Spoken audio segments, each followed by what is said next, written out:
Wait லாஸ்க்கு, கிட்னிக்கு இது எல்லாத்துக்குமே ஒரு சூப்பர் ஃபுட்டான முள்ளங்கி வச்சு தான் நம்ம இன்றைக்கி பொரியல் பார்க்க போகிறோம். இந்த பொரியலுக்கு ஒரு சூப்பரான டேஸ்ட் என்ஹான்சிங் பவுடர் ஒன்று அரைச்சி தான் போட போகிறோம். அந்த பவுடர் நான் ஃபைனலாக சொல்கிறேன்.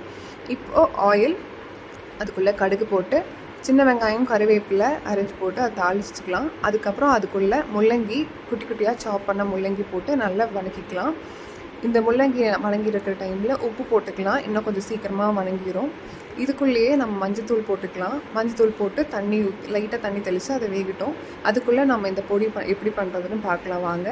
இதுக்கு உளுந்தும் வரமிளகா 2 இது ரெண்டையுமே ஆயில் ஊற்றாமல் நல்லா வறுத்து இதை மிக்ஸி ஜாரில் போட்டு நம்ம பொடியை பண்ணி எடுத்துக்கலாம். இந்த பொடியை நம்ம முள்ளங்கி பொரியலில் நீங்கள் ஒரு நாள் போட்டு பாருங்கள். அதுக்கப்புறம் நீங்கள் எப்போ முள்ளங்கி பொரியல் பண்ணாலும் இதை கண்டிப்பாக போடுவீங்க. ஏன்னா அவ்வளோ டேஸ்ட்டாக இருக்கும். இது முள்ளங்கி பொரியலில் மட்டும் இல்லை, கேரட் பொரியலுக்கு போட்டாலும் அவ்வளோ டேஸ்ட்டாக இருக்கும். இது ஒரு நாள் ட்ரை பண்ணி பாருங்கள்.